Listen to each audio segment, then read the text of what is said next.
Good morning, everyone, and thank you for joining us this morning for our strategic alliance partner, Megan Long, for our 51st installment in our EO Exchange series, Unlocking the Power of Your Second in Command. So let me tell you more about our presenter, Megan Long. She is the founder and owner of Second First, a coaching and consulting firm specializing in the second in command of founder-led companies. Second First provides a unique coaching framework to transform the relationships between entrepreneurs and the number two leaders in their companies. Megan hosts the Right Hand Roadmap, the only podcast for seconds in command of founder-led small businesses. Megan is an experienced COO and CPA, having most recently served as the second in command for a $10 million IT company. Her professional awards include the Nashville Business Journal's 40 Under 40, Nashville Emerging Leader Award, Stevie Woman of the Year, and Belmont University's Top 100 Alumni Entrepreneurs. In addition to her professional accomplishments, Megan is also a professional athlete, bringing her discipline and commitment to winning to all aspects of her life. Thank you for joining us today. We will have time for questions after Megan presents, so please put your questions in the chat for me to share with her at the time.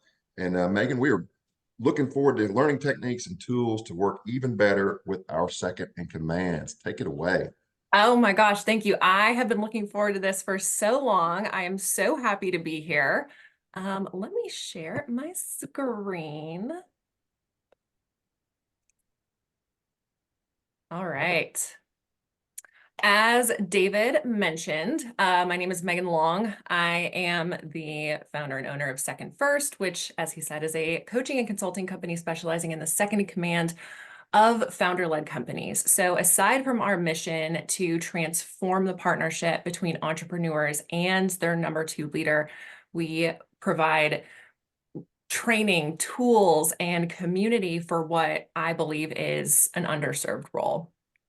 My background is I am a CPA. I worked in public tax for about 4 years, and my specialization was pass-through entities. So I had the opportunity to really work with entrepreneurs and their businesses where the line between personal and business is so gray, and really learned that I had a love for entrepreneurial businesses, had the opportunity to go be a second in command and COO for a very high growth company here in town, and really saw through that experience the kind of gap and need for Second First, for more resources, more support, and like I said, more community for that second in command role.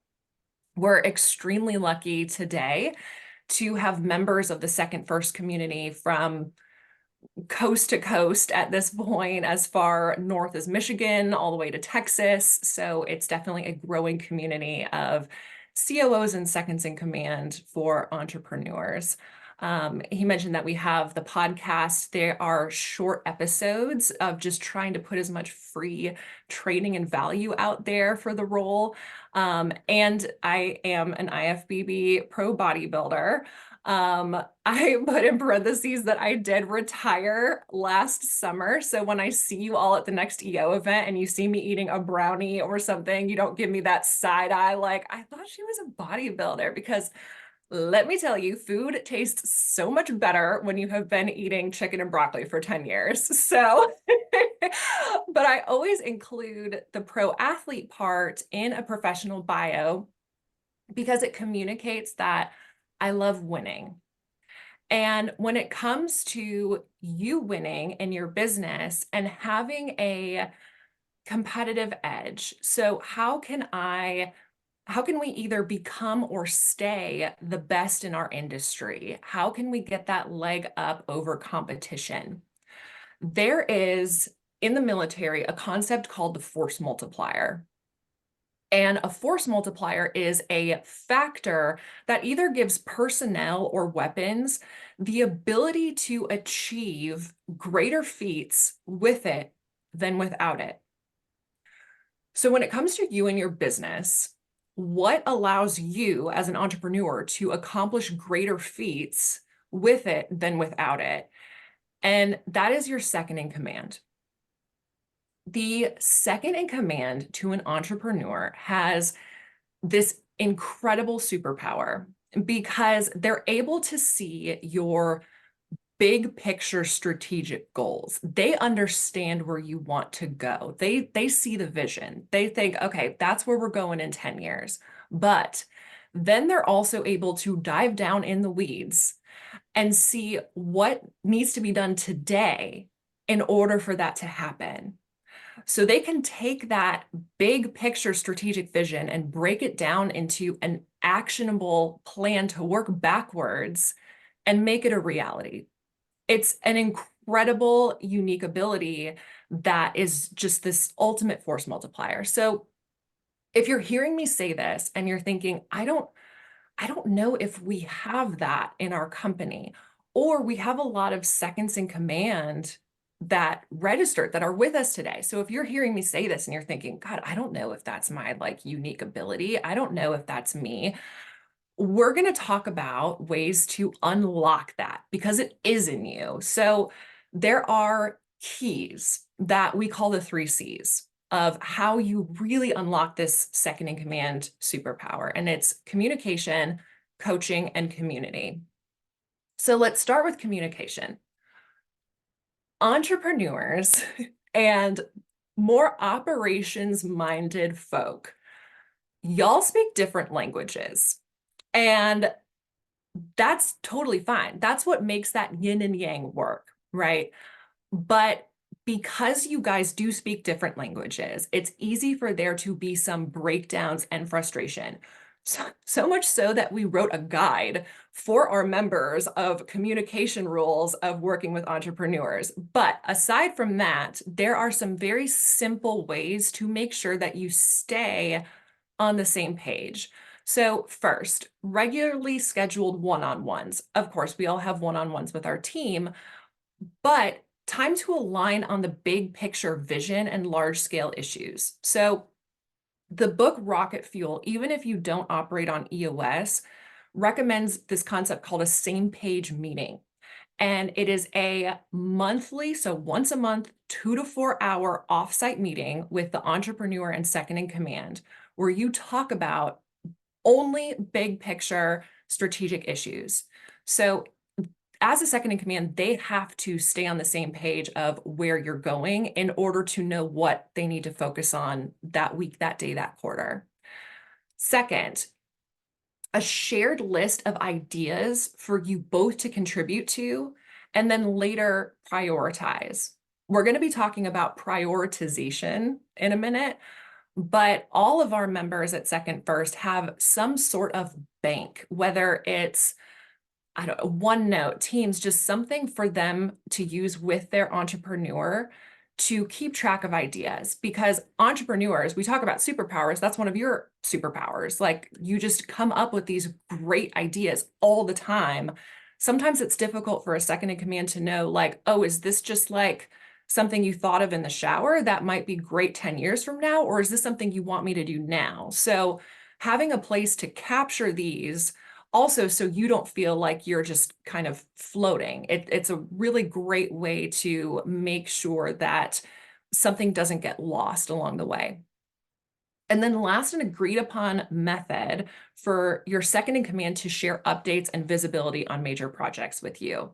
And when I say an agreed upon method, because you need the executive summary, you don't need all of the details, but you also need updates. So one of the breakdowns we see is that with high performers, you as the entrepreneur ask them to do something, they're like, great, got it, and they go do it. But in their mind, they thought, okay, box checked. I of course I did it. But because that loop wasn't closed, you're making dinner that night thinking, I wonder if they ever did that. And then you're laying in bed that night, can't sleep. And you're like, I wonder if they ever did that. And then you're getting ready the next morning thinking, I wonder if they ever did that. So having a way that you can agree on, okay, this is how you close the loop with me is going to be key.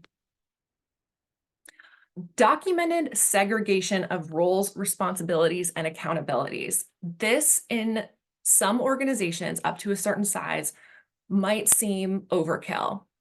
However, if you and your second in command are operating like two in a box, or if you're really kind of in sync working together as a pair, it can be easy for the rest of your team to fall into the mom said no, so I'm going to go ask dad, right? Or the end arounds, or not knowing who to go to for what. Or also, worst case, dragging the entrepreneur down into the weeds where they don't need to be. So, getting really clear with your team on here's the work I want to stay in, here's where I'm the best, here's where I get the most energy, go to my second in command for the rest is going to really help your team be more efficient. And, like I said, keep you in the work that you're best at and get the most joy out of. If you are a reader, these are 3 books that I really recommend that dive a little bit deeper into the partnership of the entrepreneur and the second in command. Larry Linney's Make the Noise Go Away is in parable format. It's about an entrepreneur and their second in command that go on a retreat together, and they talk about all the things that make their partnership work so well. It's a very fast read, highly recommend it. Like I said, Rocket Fuel, even if your company doesn't operate on EOS, when I talk about really crystallizing the 2 roles, like what are your accountabilities and what are your second in command's accountabilities, this is going to help form the difference between you two and make it very, very clear.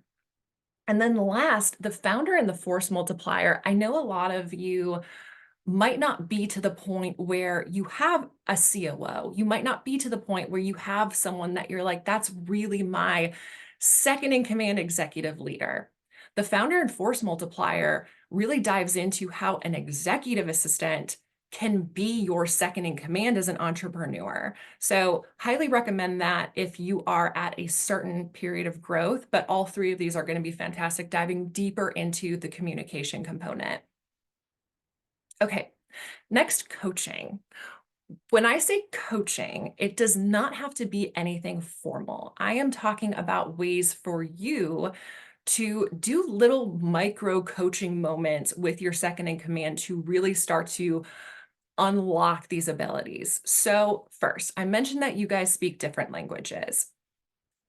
When you are delegating or when you are asking your second in command to do a project or work on something, just the simple act of asking them to repeat back what they heard you say is going to be a game changer, because I promise they will not repeat back what you thought you said. You are thinking 5 steps ahead.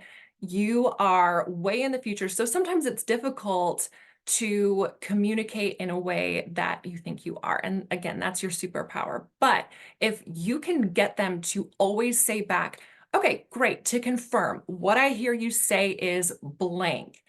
It'll make sure that you are getting what you want out of that project that you're asking them to do. Also, you as an, and again, when I say you, these are generalizations, but like I mean, as an entrepreneur, like we all typically fall into this category. So as entrepreneurs, we see urgent and important. And that is something we are all wildly familiar with. It's the Eisenhower matrix, Covey quadrants. Like, of course, that is the grid, urgent and important. A second in command who sees everything in the organization. So they know what every department is doing. They know what everyone's working on. They typically will see impact and effort. So how much impact is this going to have on the organization? And then also, how much effort is it going to take to do it? So prioritizing work and initiatives together will combine those 2 and really help your second in command understand your priorities and why is something more urgent and important than they might see. To help do this, we have a tool, and I have a Excel template that I'm happy to share out of this. It's very simple, but we call it the priority prism because the entrepreneur's ideas are like this pure white light, right? And then this tool, the priority prism, helps refract that into orderly colors to know, okay, what order should we work on these?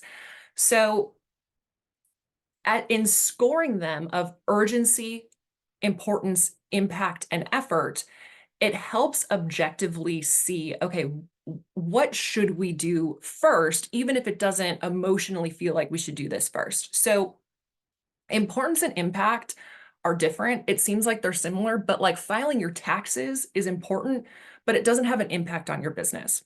So that's kind of the difference there. But in this example, hiring a project manager has an urgency of a 7 out of 10. So it feels very urgent, like that should be what we're doing first. However, the priority score says charging late fees actually should be what you do first, and it's very low effort. So tomorrow you can add late fees to your service agreement and tell your accounting team to start invoicing it. That's like a day of work that has impact on your business, brings in money. So then the next day you can start hiring your project manager.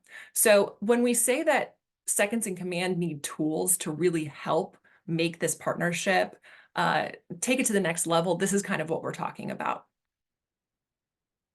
And then also exploring options for leadership and executive coaching for your second in command. This is more formal. And from experience, it's difficult to find coaching that specializes in that role, but it will ultimately also help with not only tying operations back to your vision, but holding the rest of your leadership team accountable to what you want as their outcomes as well, especially if they're the ones managing the rest of your leadership team. And I want to stay with accountability for a minute because we think holding people accountable is giving them feedback. Either they're delivering or they're not delivering. And without getting too nerdy about the brain and the amygdala and fight or flight, basically feedback alone doesn't work. So we teach, David Peterson in the Evidence-Based Coaching Handbook has a pipeline where essentially you have to make it all the way through this pipeline in order to even to get to accountability. So it's your job, whether you're the entrepreneur or the second in command, whoever you're managing, to figure out where the block is along this pipeline. And if we go all the way back to communication, oftentimes the block is at the beginning with insight. Do they even know what they need to develop? And then if they do, you can move on. So motivation, are they willing to invest the time and energy it takes to develop? Do they have the capability? Do they have the skills and knowledge required? That's where training and tools come into this coaching. Real world practice, do they have the opportunities to use their skills? And then you can finally get to accountability. So until you're able to remove the blocks along the way, you will never get the outcome you want out of your team. So that's just a perspective to keep in mind when we do talk about coaching and the benefits along this pipeline. All right, the third C is community. So the second in command role is extremely lonely. You are asked to think and act like an owner when you're not. I mean, you might have some form of equity, but you're not the founder. And you're kind of on the leadership team, but you're managing them as well. So you have no peers in the organization. And you're also usually the one running the day to day. So to have them try and figure everything out on their own is really, really difficult. And like I said, it's isolating, it's lonely. So when it comes to making connections for your second in command, or if you are a second in command on this, when it comes to finding your own connections, if you are at an industry event and you are making connections, let's say you're at a conference and you're finding other business owners that own companies like yours across the country, take that next step and do an email intro of your seconds in command. So, hey, I just met this other owner of a furniture company in Phoenix. I want to introduce you to their director of operations. That way now they have someone to reach out to of, hey, what are you guys doing about this? How are you guys dealing with supply chain? Like just someone in the weeds that can be a resource for them. also when it comes to companies of your size and kind of like EO members, right? So if you haven't already introduced your number two leaders to your other forum mates, number two leaders, that's another great opportunity to start building their community and building resources for them. An example I love is the EO Google group. Wonderful resource. But if someone says, hey, what is everyone using for their sales CRM? You as the business owner might know, oh, well, we use HubSpot and I haven't really heard complaints, so I think they like it. But if you have someone a level below that can communicate to other people in that second in command spot, they will know not only what CRM they use, but does the sales team like it? What are the complaints? What are the benefits? It's great for marketing. Sometimes it has limitations for this. They know all the details that you might not know. So it's going to be a real competitive advantage for you to have connections for your second in command one level down. There are some formal communities out there for the second in command. So Second First, we have Second First Exchange. They are peer groups of 12 seconds in command. They meet for a day and a half here in Nashville each quarter. There's also COO Forum, COO Alliance, Chief of Staff Network. Some of these are more like online membership groups that meet virtually. Others have conferences. I have experiences with each of these founders, and we have members that have come from these organizations. So I have a lot of thoughts and feelings about them. I'm happy to share more if you have any questions or if you're interested in getting your second in command involved in one of these groups. But I definitely recommend finding some sort of resource for them to have peers. I would love to come to your forum as well. The topics that we have listed right now are elevate your partnership with your second in command. That is my absolute favorite one. As well as COO coaching and peer groups and identifying your ideal second in command. They're all like activity or workshop based, followed with how can you then not only assess where you're at now, but take it to that next level. So using, tools, training, and things focused on these 3 C's will really unlock that ability for your second in command to become a force multiplier. So thank you guys so much. This is my contact information. Feel free to reach out. That is a business phone number. It's not my cell phone number. I've heard a couple of people say they tried to text me, so call. But I mean, I have phone conversations on Friday afternoons with EO members just wanting to talk about their second in command or their situation or how they can level up. And I'm more than happy just to have conversations. So please do not hesitate to reach out.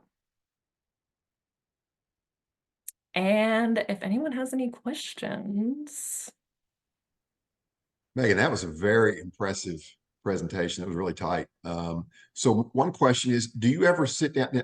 I'm guessing from one of your topics, do you ever sit down and do a really comprehensive laying out a strategy for what an entrepreneur needs in a second command before they even hire? Yeah, that's a great question. So we have 4 kind of paths at Second First that you can go on depending on your phase of growth as a company. The first one is called design, and it's pretty much what you're describing. It's a consulting engagement where we come in and depending on your personality, your strengths, your weaknesses, your business, who do you need in that second in command seat as your puzzle piece, essentially. We create a full profile, a like top grading style scorecard.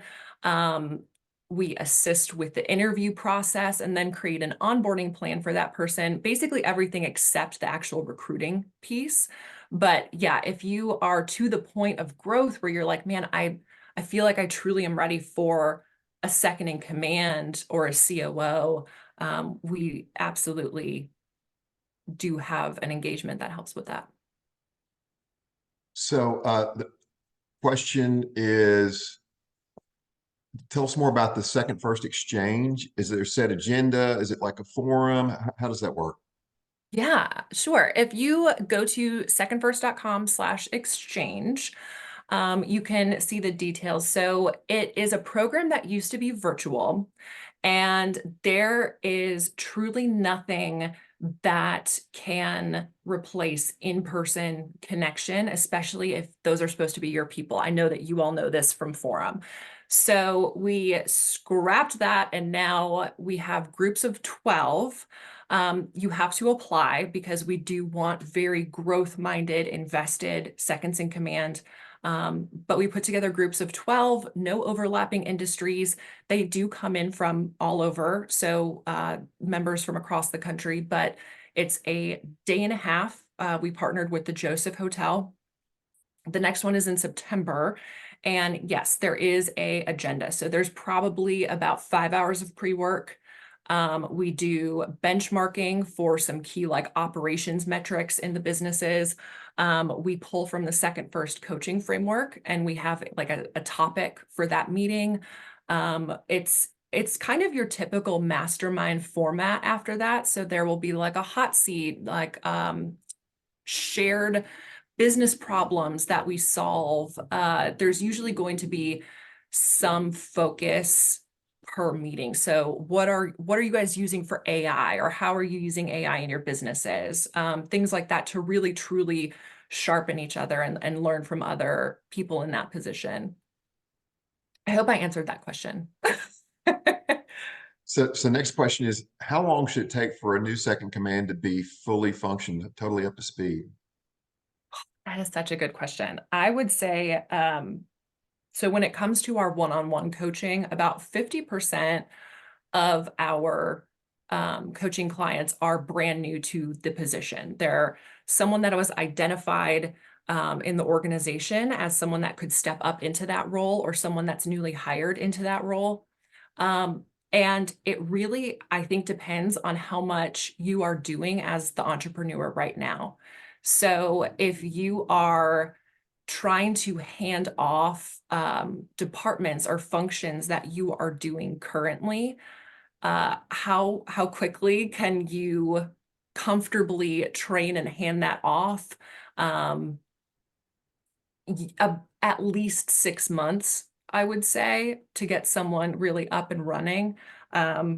But sometimes it's longer. I think it just depends on, like I said, what the structure looks like currently of the organization. But So kind of a follow-up, I assume as you're working through the process of getting a second command up to speed and maximizing their benefit to the company, how often do you say, you know what, this is just not working. This person is not what you need. And what criteria do you use? What triggers that?